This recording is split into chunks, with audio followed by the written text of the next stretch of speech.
Hello, welcome to HiBiz News. This is Kranti Muthu. Online video gaming has become one of the world's preferred leisure activities among youth. Mobile phones are the foremost preferred devices, but experienced gamers tend to shift to the large screens with an 86% stake and 11% stake for laptops and 4% for the tablets. As the name suggests, internet gaming disorder is an addiction to excessive mobile, PC or console gaming.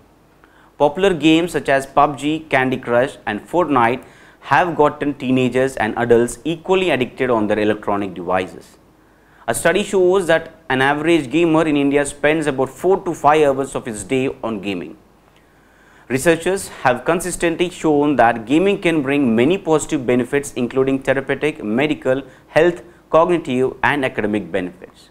There are many other benefits, and some of the learning and developmental benefits can be a great source to develop early learning skills for the younger children, enhance memory, brain speed and concentration, improve multitasking skills and promotes teamwork and builds confidence among the kids.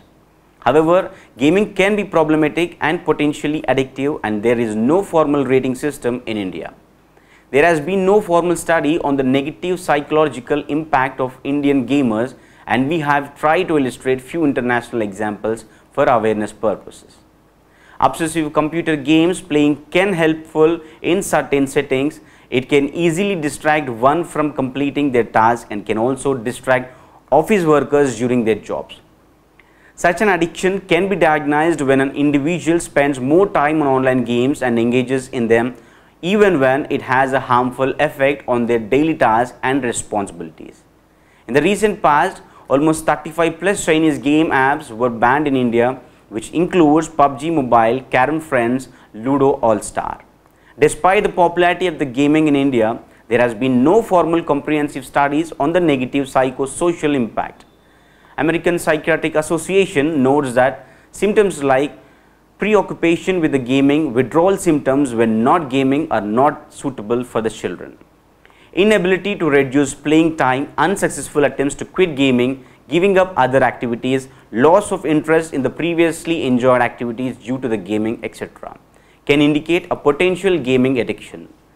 Some of the recommendations for the kids and the parents, like enabling parental controls for all gaming apps, set time limits, keep phones and other gadgets out of the bedroom and don't allow kids to play at night, keeping personal information private while playing online games, dealing with the stress and anger while gaming by taking regular breaks, being critical of spending money in app purchases, keeping the language positive and avoid cyberbullying, set privacy controls and stop a possible online abuse.